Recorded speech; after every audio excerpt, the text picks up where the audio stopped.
नमस्कार मैं अब आप नमस्कार, मैं हूं अभिनय सिंह चौहान और आप देख रहे हैं हमारा विशेष कार्यक्रम छत्तीसगढ़ के बाद हमर साथ, जहां आज बात बिहार की हार पर हो रही सियासत की होगी। जहां बिहार की हार ने छत्तीसगढ़ में भी कांग्रेस को बेजार कर दिया है। छत्तीसगढ़ कांग्रेस में खामोशी है, मायूसी है और उदासी भी है। जहां राहुल गांधी से करिश्मे की उम्मीद कर रहे कांग्रेसियों को निराशा हाथ लगी है।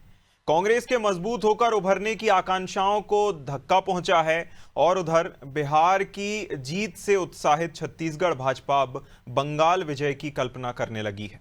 जहां भाजपा को विश्वास है कि बंगाल में भी बिहार जैसा करिश्मा दोहराया जा सकता है और जिस पर पलटवार करते हुए कांग्रेस ने आरोप लगाया कि चुनाव आयोग अनाधिकृत तरीके से भाजपा का साथ देता है, इसलिए भाजपा चुनाव जीत जाती है। क्या कांग्रेस का ये आरोप सही है या फिर हर चुनावी हार के बाद आत्मविश्लेषण करने की जगह चुनाव आयोग को कटघरे में खड़ा करना जहां कांग्रेस का शौक बनता जा रहा है? आज इसी विषय पर चर्चा करेंगे। इससे पहले कुछ प्रतिक्रियाएं सुन लेते हैं। देखिए, देश में जो सुशासन है, विकसित भारत 2047 का जो लक्ष्य है,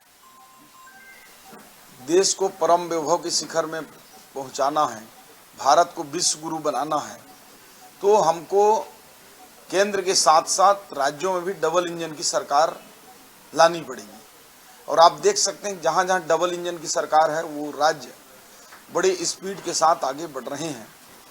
तो बंगाल के लोग लगातार 15 सालों से ये देख चुके हैं कि किस प्रकार से वहाँ ममता बनर्जी के सरकार में किस प्रकार से वहाँ चाहे केंद्र की कई योजनाएं हैं वो वहाँ तक लाभ नहीं पहुँच पा रही हैं। लोगों का जो जीवन स्तर भारत सरकार जिस हिसाब से चाहती है उन सब योजनाओं का लाभ वहाँ नहीं मिल पा रहा है। और कई दृष्टि से बंगाल में भारतीय जनता पार्टी की सरकार की आवश्यकता है और हम सभी कार्यकर्ता, चाहे कोई भारत के किसी कोने में हो, जब चुनाव आता है और जब उसकी जिम्मेदारी मिलती है तो निश्चित रूप से सब जुड़ जाते हैं। और इस बार निश्चित रूप से हम अच्छे सीटों के साथ इस बार बंगाल में सरकार बनाएंगे। देखिए, भारतीय जनता पार्टी एसआईआर के माध्यम से और निर्वाचन की मिलीभगत से क्या कर रही है ये तो बिहार में आपने देख लिया, और छत्तीसगढ़ में भी एसआईआर को लागू करने की बात कही है। और हमारे बीएलए कांग्रेस पार्टी के जो बूथ लेवल एजेंट हैं वो बीएलओ के साथ जाकर लगातार काम कर रहे हैं। भारतीय जनता पार्टी ने जो पुराने हिसाब से ऐसे लोगों का नाम जुड़ा कर रखा है जो वास्तविक स्थिति में वहां पर रहते नहीं, फिजिकल स्थिति में वहां पर रहते नहीं। जब वेरिफिकेशन किया गया तो वो लोग वहां नहीं थे। अब भारतीय जनता पार्टी के नेता उन लोगों का नाम जोड़ने की बात कह रहे हैं। तो इस प्रकार से बीएलओ को प्रेशराइज करने का काम, उनको धमकाने का काम भारतीय जनता पार्टी के नेता कर रहे हैं। अभी हमारे बीएलए वहां खड़े रहकर जो नाजायज है उसको रोकने का काम कर रहे हैं। इसीलिए बीएलओ पर भारतीय जनता पार्टी के नेता भड़क कर उसको प्रेशराइज करके गलत काम कराने का प्रयास कर रहे थे। वो नहीं कर रही थी, इसलिए उनसे बदतमीजी किया उन्होंने। और देखिए, जिस तरह से अब चुनाव को लेकर एसआईआर और तमाम मुद्दों को लेकर सियासत छिड़ चुकी है, इस विषय पर हमारे साथ चर्चा करने के लिए आलोक सोनी भाजपा प्रवक्ता, विनय शुक्ला कांग्रेस प्रवक्ता और मनीष वोरा वरिष्ठ पत्रकार जुड़ गए हैं। तीनों ही मेहमानों का बहुत बहुत स्वागत है अनादि टीवी पर। चर्चा की शुरुआत कांग्रेस से ही कर लेते हैं क्योंकि कांग्रेस से जुड़ा हुआ यह विषय है। देखिए विनय जी, काफी ज्यादा कठिन डगर है, चूंकि अभी एक आप जो है सदमा अगर कहें तो ज्यादा ठीक होगा, क्योंकि कांग्रेस बहुत बड़े स्तर पर चुनाव में उतरी थी और लंबे समय से जो राहुल गांधी हैं वह तमाम यात्रा कर रहे थे, जिसके बाद कई तरह की घोषणाएं की गई थी कि देखिए इस तरह हम एसआईआर नहीं होने देंगे, हम चुनाव का बहिष्कार कर देंगे। इसके बाद भी इतनी बड़ी शिकस्त मिलती है। तो क्या प्लान है आगे कांग्रेस का और किस तरह से आगे बढ़ने को लेकर रोड मैप तैयार किया जाएगा? विनय जी। देखिए, सबसे पहले तो मैं आपके सभी दर्शकों को नमस्कार करता हूं, साथ ही मेरे पैनलिस्ट को भी नमस्कार करता हूं। कांग्रेस पार्टी सदमे में नहीं है, आपको बता दूं। देखिए, हमारा काम है संघर्ष करना, अपने रास्ते में जो हमको दायित्व दिए हैं उसको बराबर निभाना। कांग्रेस पार्टी विपक्ष की भूमिका को बहुत अच्छे से निभा रही है, लेकिन जब भारतीय जनता पार्टी चुनाव आयोग के साथ मिलकर लोकतंत्र की हत्या करने का प्रयास बराबर हर राज्यों में करते जा रही है, इसके लिए हम संघर्ष कर रहे हैं। और बहुत जल्दी आपको बड़े पैमानों पे, देखिए क्या होता है कि झूठ का उम्र ज्यादा दिन तक नहीं रहता और सच बहुत जल्दी अपना वजूद छोड़ता भी नहीं। ये भारतीय जनता पार्टी जो जितने झूठ बोलते जा रहे हैं और जितने झूठ बोलकर राज्य को हथियाने का काम कर रहे हैं, गैर संवैधानिक जो संगठन है उसको इन्वॉल्व करके सत्ता में अपने भूमिका को लाना चाहते हैं, ये ज्यादा दिन तक चलेगा नहीं। ठीक है, अभी भारतीय जनता ठीक पार्टी है बिहार में विनय जी, चुनाव जीत चुकी विनय है, जी, उसके लिए जी विनय जी, यहाँ थोड़ा मैं आपको रोकना चाहूंगा और यहाँ हम कुछ बातें क्लियर करके पहले ही चलते हैं। आपने नेशनल स्तर का जो मुद्दा था उसको आपने बिहार में अपना एक मुद्दा बनाया और आप वोट चोरी, वोट चोर गद्दी छोड़ जैसे नारों के साथ आप बिहार के चुनाव में उतरते हैं, जो कि एक नेशनल मुद्दा था। हरियाणा की आपने बात कर ली थी, फिर आपने दूसरे राज्यों की बात कर ली थी। बिहार के चुनाव में अगर आपने कहा कि चलिए एक बार को मान लेते हैं कि भाजपा की सहायता चुनाव आयोग कर रहा है, तब चुनाव आयुक्त कब बने थे? ज्ञानेश कुमार पर जो है चुनाव आयुक्त पर कांग्रेस लंबा आरोप लगाती है कि देखिए चुनाव आयुक्त बने थे मार्च में, 2024 की मार्च में, जिसके बाद लोकसभा चुनाव हुआ। भाजपा कितने सीट पर थी, कितने सीट से कितने सीट पर वापस आ गई, इसके बाद भी क्या चुनाव आयुक्त ने मदद की होगी, तभी सीटें घटा दी गई होंगी शायद। मतलब लॉजिक समझ नहीं आता ना विनय जी, ये किस तरह का लॉजिक है? मार्च में अगर चुनाव आयुक्त बदल जाते हैं जो कि सबसे बड़े मददगार हैं भाजपा के, और इतनी सीटें की पूर्ण बहुमत की सरकार भी नहीं बना पाती भाजपा, तो इस तरह की मदद तो फिर दुश्मन को नहीं मिलनी चाहिए अगर इस तरह के दोस्त हों तो। विनय जी, लॉजिक क्या है? जी, लॉजिक देखिए, मैं आपको बता दूं, जब केंद्र में भारतीय जनता पार्टी का शासन आया, चुनाव आयोग की जो नीति है जिसमें हम मुख्य चुनाव आयुक्त को सिलेक्शन करते हैं जी, उसमें पहले चीफ जस्टिस और राष्ट्रपति भी इन्वॉल्व होते थे। लेकिन नया कानून बना दिए भारतीय जनता पार्टी वाले ने, और उसमें प्रधानमंत्री और गृह मंत्री और एक अपोजिट का लीडर, तो एक 3 में 2 जिसके साथ है उसका आयुक्त नियुक्त हो जाते हैं।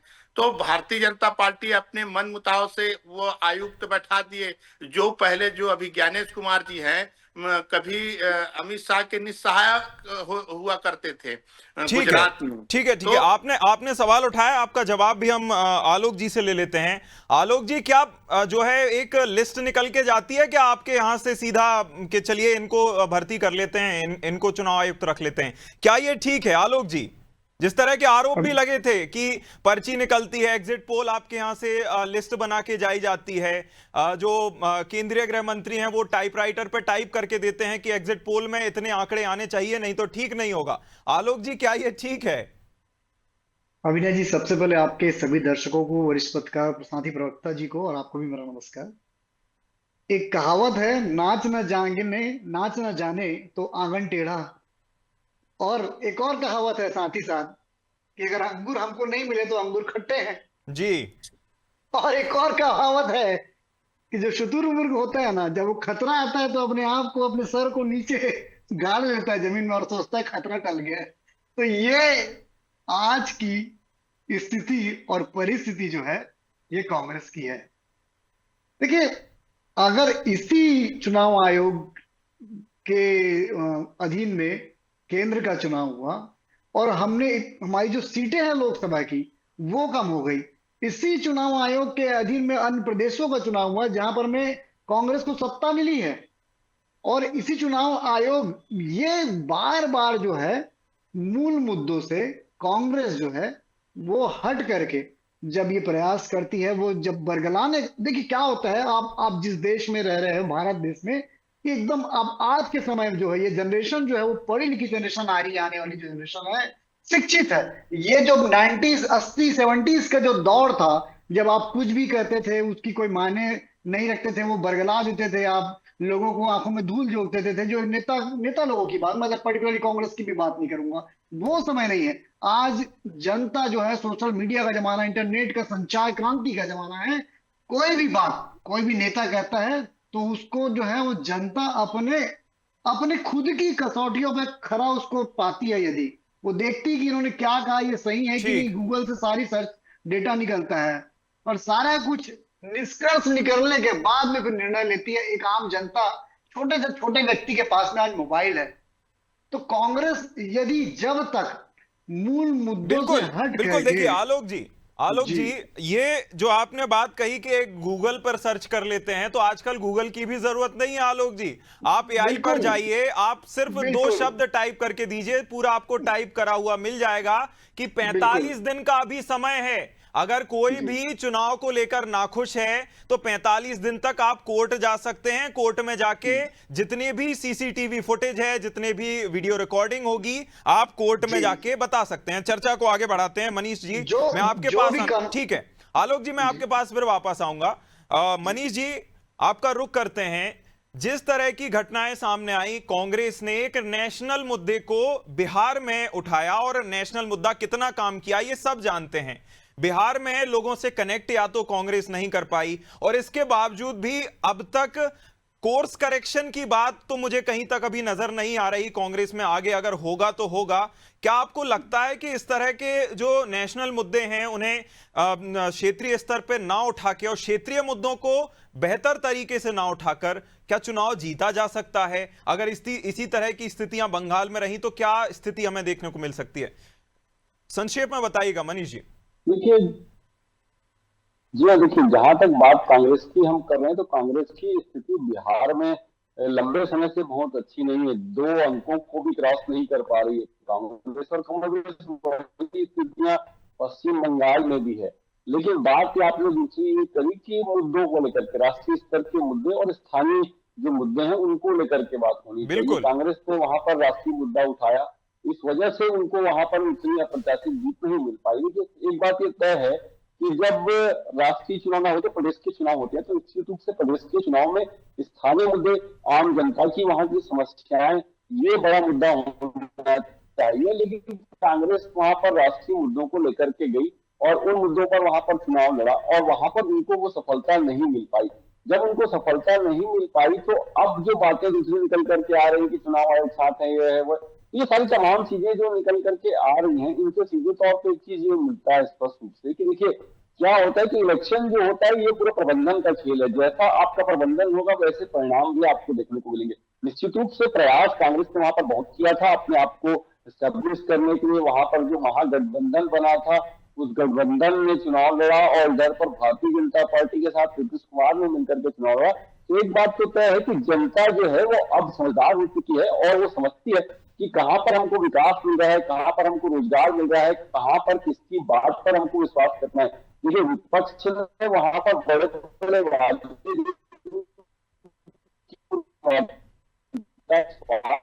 किया, जो आज भाजपा ने, उनको वो सफलता नहीं मिल पाई। और वर्तमान जो स्थितियां हैं उन स्थितियों को यदि देखें तो सबसे महत्वपूर्ण बात यह है कि आज जो स्थितियां पूरे देश के अंदर में है, जिस प्रकार से हम एक प्रकार ये कह सकते हैं कि प्रलोभन देकर के जी मतों को अपने पक्ष में करने का जो लगातार प्रयास पूरे देश में चल रहा है, चाहे राजनीतिक दल कोई भी हो, चाहे भारतीय जनता पार्टी हो, चाहे कांग्रेस हो, ये निश्चित रूप से मुझे लगता है कि लोकतंत्र के लिए बहुत ज्यादा फायदेमंद नहीं है और लोकतंत्र की जड़ों में दीमक की तरह ये काम करेगा। बिल्कुल इन चीजों मनीष पर जी, प्रतिबंध लगना चाहिए। मनीष जी और बिल्कुल जो चुनाव होता है, चुनाव फेयर उसके होना चाहिए। जी बिल्कुल। कहीं ना कहीं जिस तरह पहले हम ईवीएम को लेकर चलते थे कि देखिए पहले ईवीएम में कोई दिक्कत है, किसी का बटन दबाते हैं कुछ दब जाता है, फिर दूसरी बात निकलकर सामने आती है कि 100% चार्ज होंगी ईवीएम मशीन तो किसी और पार्टी को वोट चला जाएगा, और ईवीएम मशीन में अगर चार्जिंग कम होगी तो किसी और पार्टी को वोट चला जाएगा। फिर अब वोट चोरी आ जाता है। जबकि हम लंबे समय से देख रहे हैं कि इस तरह के जितने भी मुद्दे अब तक सामने आए हैं, एक भी मुद्दे पर ना तो अगर आपका मुद्दा सही है तो आप सीधा कोर्ट जाइए, दूसरी बात यह कि जनता विश्वास नहीं करती। अगर आप जनता विश्वास करती होती तो वोट में आपको वो परिवर्तित होते हम देख सकते थे। आलोक जी, माफ कीजिएगा, विनय जी, मैं आपका फिर रुख करना चाहूंगा। आपने देखा बिहार में आपने जितने भी मुद्दे उठाए उनमें से ज्यादातर मुद्दों, वोट चोरी को अगर हम परे रख दें तो आपने कहा था, आपके जो साथी दल थे उन्होंने कहा था कि हम हर घर में सरकारी नौकरी दे देंगे। इस तरह के वादे नहीं चलते, या फिर जनता यह भी समझ चुकी है कि भाई हवा में कुछ भी नहीं बोल दीजिएगा ना, अगर आप कुछ भी बोल देंगे तो विश्वास नहीं करेंगे। इस तरह से आप कैसे कनेक्ट कर पाएंगे? और अगर आप बंगाल को लेकर के चलते हैं तो कैसे कनेक्ट साध पाएंगे? विनय जी। जी देखिए, मैं मनीष जी की बातों पे सहमत हूं। आजकल जो पार्टियां होती है वो प्रलोभन देकर जनता को खींचने का काम करती है जी। अब हम अपने वादों में कितना सही उतरते हैं, कितना ईमानदारी से वो काम करते हैं। कोई भी चीज हो, अगर हम किसी चीज का वादा करते हैं तो पार्टियों का काम है उसे पूरा पूरा करना। हमारी पार्टी कोई भी काम करती है या कोई भी जनता से जो बातें करती है उसमें खरा उतरने की पूरा प्रयास करते हैं। कांग्रेस पार्टी, मैं मानता हूं अभी हम लोग संघर्ष कर रहे हैं, अपने अस्तित्व को बचाने का काम कर रहे हैं और लगातार मेहनत कर रहे हैं, जनता से जुड़े रहने का प्रयास कर रहे हैं और बराबर हम उन तक पहुंच रहे हैं। हम ऐसी कोई बात नहीं कर रहे हैं जिसके कारण हमको दो बातें सुनने के मिली। ठीक है, आज हम हार गए हैं, अपने हार को, जनता के जो जनमत को कबूल करके अपने आप में उस जगह फिर से खड़े होंगे जहां पे हम कुछ कमी बेसी किए हैं। हम वहां पे फिर खड़ा होकर अपनी पार्टी को मजबूत स्थिति में लाएंगे। लेकिन जो प्रलोभन होता है उससे हम दूर रह के ईमानदारी से वो जो जनता की जो समस्या रहती है उसको उठाने का प्रयास जरूर करेंगे। बिल्कुल, आप उठाने का प्रयास तो करेंगे, लेकिन सबसे बड़ी बात यह है कि कार्यकर्ताओं में उस तरह की भावना बनाए रखना कि देखिए चार्ज अप रहिए, क्योंकि हम बदलाव ला सकते हैं, हम अपना जो है प्रतिनिधित्व बढ़ा सकते हैं, हम ज्यादा से ज्यादा सीट जीत सकते हैं। लेकिन 2024 का अगर आप लोकसभा चुनाव देख लें, 2021 का अगर आप विधानसभा चुनाव देख लें, और अभी जो बिहार में चुनाव हुआ ये देख लें, इसको देखकर क्या ये नहीं लगता विनय जी कि जो कार्यकर्ता हैं और संगठन है उसको और मजबूत करने की जरूरत है? क्योंकि कभी कभी फीलिंग इससे भी गलत जाती है, संदेश इससे भी गलत जाता है कि जब आपका चुनाव चल रहा हो और नेता कहीं और चले जाएं तो फिर तो ठीक नहीं लगता। देखिए, नेता केवल एक राज्य के लिए नहीं है, केंद्र में बैठे हमारे आदरणीय राहुल गांधी जी पूरे भारत देश में भ्रमण करते हैं। पूरे भारत देश के लिए हैं विनय जी, पूरे भारत देश के लिए हैं, लेकिन जिस राज्य में चुनाव चल रहा हो वहां आपको फोकस करना चाहिए अगर आप जीतने की इच्छा रखते हैं तो। नहीं, राहुल गांधी जी ने 23 सभा किए हैं, प्रियंका गांधी जी 12 सभा किए हैं जी। हमारे जितने भी बड़े लीडर हैं वो बराबर जाके सभा किए हैं। लेकिन एक ही राज्य नहीं है, उनको तो सारे राज्य में जाके अपने कार्यकर्ताओं को मजबूत करना है, अपने संगठन को मजबूत करना है। ये नहीं कि मेरे को केवल बिहार ही देखना है, ये नहीं। देखिए, बात सरकार की नहीं है, बात अपने संगठन को मजबूत करने के लिए है। हमारे आदरणीय राहुल गांधी जी और जो और बड़े लीडर हैं वो चाहते हैं कि सभी राज्य में कांग्रेस स्ट्रांग हो, मजबूत हो, उनके कार्यकर्ता हमेशा तैयार रहें। ठीक है, इसलिए वो इधर दौरा करते रहते हैं। बिल्कुल बिल्कुल। जी। आलोक जी, आपका रुख करूंगा। जिस तरह से जीत के बाद प्रधानमंत्री पूरी तरह से इशारा भी कर चुके हैं कि देखिए अब हमने तैयारी शुरू कर दिया लाओ लश्कर के साथ कि अब हम बंगाल में इसी स्तर पर चुनाव प्रचार में या चुनाव के लिए उतरने वाले हैं। लोकसभा चुनाव जिसका मैंने विनय जी को एग्जाम्पल दिया था, उसका अगर मैं आपको भी उदाहरण दूं तो लोकसभा चुनाव में आपकी कोई स्थिति या फिर भाजपा की भी उस स्तर की स्थिति नहीं रही थी। भाजपा 2021 के विधानसभा चुनाव में भी ज्यादा अच्छा प्रदर्शन नहीं कर पाई थी, उसके कई कारण थे। ऐसे में क्या आप कर सकते हैं, कैसे आप इसी स्तर का कर पाएंगे? क्योंकि नीतीश कुमार वाला फैक्टर आपके साथ बंगाल में तो रहने नहीं वाला। देखिए अमने जी, एक तो पहले कांग्रेस की थोड़ी सी बात करूंगा, क्योंकि विनय भाई जी जो बात कर रहे थे कि नेता जो है वो एक राजनीतिक पार्टी, राष्ट्रीय स्तर की राजनीतिक पार्टी जी, एक प्रदेश में चुनाव चल रहा है और आपके नेता देश छोड़ करके विदेश चले जाते हैं, तो कौन सी देश छोड़ के विदेश नहीं गए, गलत बात है। कौन सी कांग्रेस को वो मजबूत कर रहे थे? दूसरी चीज, आपको यदि आपके संवैधानिक संस्थाओं पर, आपके संविधान पर भरोसा नहीं है और आप उस पर यदि प्रश्न चिन्ह लगाते हैं, तो ये जनता है जिसे पूरी तरह से संविधान और संवैधानिक संस्थाओं पर भरोसा है, वो आपके ऊपर भरोसा नहीं कर सकती। तीसरी बात, ईमानदारी की, एक ऑनेस्टी जो होती है आपके काम को लेकर के, और आप जनता के बीच वादों की बात करते हैं, तो देखिए जिस तरह से आप वादे कर रहे हैं, अगर आप एक जनता को प्रलोभन के रूप में ऐसा कह रहे हैं कि हम 1 लाख रुपए, छत्तीसगढ़ में कहा है कांग्रेस ने कि हम 90,000 रुपए साल का आपको देंगे, तो कौन सी जनता जो है वो इनके ऊपर भरोसा करेगी? जब 5 वर्ष का कार्यकाल आप देख चुके हैं, तो कहीं ना कहीं आपके अंदर वो एक ऑनेस्टी, जो ईमानदारी होनी चाहिए आपके वादों को लेकर के, आपके काम को लेकर के, वो मिसिंग है कांग्रेस के पास में, और वो जब तक नहीं रहेगी कांग्रेस की आलोक जी, सवाल मैंने आपकी रणनीति को लेकर किया था, पश्चिम बंगाल की। बिल्कुल, पश्चिम बंगाल में पिछले विधानसभा चुनाव में हमारे ज्यादातर प्रत्याशी जो थे बहुत कम मार्जिन से, आप अभी भी लिस्ट आपके पास यदि हो तो उठा के देखिए, हम बहुत कम मार्जिन से बहुत सारे विधानसभा को हारे हैं, और हमने बहुत ही ज्यादा प्रयास वहां पर मैं किया था। मुझे याद है कि लास्ट विधानसभा का समय पे जो था, वो एक समय ऐसा भी था कि हम अच्छी बढ़त की तरफ थे, फिर वो नीचे चले गए। तो जो लो मार्जिन है, इसके लिए हमारे जो कार्यकर्ता है वो जमीनी स्तर पे वहां पे मेहनत कर रहे हैं, और इसीलिए आदरणीय प्रधानमंत्री नरेंद्र मोदी जी ने जो हमारे कार्यकर्ताओं को फिर से ये जोश दिया है कि ये जो बिहार की घुसपैठिए कोई मुद्दा होंगे कि नहीं? आलोक जी, घुसपैठिए कोई मुद्दा होंगे कि नहीं? घुसपैठिए जो है, मैं समझता हूं पूरे देश के लिए अभिनव जी ये मुद्दा है, केवल बंगाल नहीं, मैं समझता हूं ये सवाल इसलिए भी पूछा आलोक जी, ये सवाल इसलिए भी पूछा क्योंकि खदेड़ने की, चाहे प्रदेश से हो देश भर से, आपकी ही जिम्मेदारी है, और खदेड़े कितने अब तक गए हैं, बात कितनी बार हो गई है, ये भी आपको पता होगा जी। जहां तक के घुसपैठियों को बचाने का काम कांग्रेस ने किया, अपने शासन में, अपनी सत्ता में, बांग्लादेश से आए हुए लोगों को यहाँ पे जमीन दी और उसके बाद वापस भेजने का कभी काम ही नहीं किया। लेकिन जो आप बात कर रहे हैं कि खदेड़ना कैसा है, तो इसको खदेड़ने के और बहुत तरीके हैं, जरूरी नहीं है उन्हें देश से बाहर डिपोर्ट ही कर दिया जाए, इसके लिए सरकारें जो है वो काम कर रही हैं। और जहां तक बंगाल की बात है, फ्री में खाना खिलाना भी एक तरीका हो सकता है, बिल्कुल हो सकता है। चलिए मनीष जी, आखिरी सवाल, और थोड़ा संक्षिप्त में आपसे जानना चाहूंगा, जिस तरह के मुद्दे रहे थे बंगाल में, अब चूंकि उल्टा रहने वाला है, यहां जो सरकार थी बिहार में, उस सरकार में रहते हुए भाजपा चुनाव में उतरी थी, जिसका उल्टा होने वाला है, क्योंकि जो हमने जो देखा, जिस तरह का फॉर्मेट देखा कि सरकार जो चीज दे देती है उस पर लोग ज्यादा भरोसा कर लेते हैं, अपोजिशन पर भरोसा नहीं करते हैं, ऐसे में कितनी स्थिति जो है प्रतिकूल होगी भाजपा के लिए और ऐसी दलों के लिए? मनीष जी,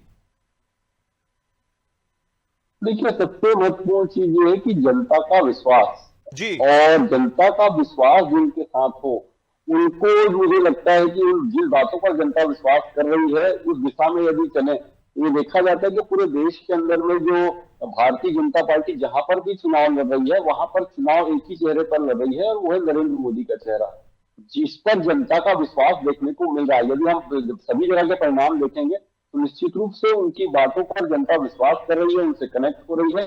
और पश्चिम बंगाल की भी जैसे बातचीत जो चल रही थी, तो मैं एक बात कहना चाहूंगा कि देखिए, इलेक्शन है, और इलेक्शन तक कहीं का भी जो भी चीज होती है वहां पर कहीं प्रतिद्वंदिता होती है, तो वहां पर सीधी चीज होती है कि जो जीतता है वही सिकंदर होता है, यानी जीत का कोई एसआईआर का कितना असर देखने को मिल सकता है? एसआईआर का देखिए, एसआईआर कैसे होती है ये सबसे महत्वपूर्ण चीज है, वहां पर बिल्कुल पड़ेगा ये बात, सबसे महत्वपूर्ण बात है वो कितनी ईमानदारी के साथ है वहां पर वोटर लिस्ट का प्यूरिफिकेशन होता है। ये तो ईमानदारी से वोटर लिस्ट का प्यूरिफिकेशन होगा, वही बताएगा कि परिणाम क्या आएंगे।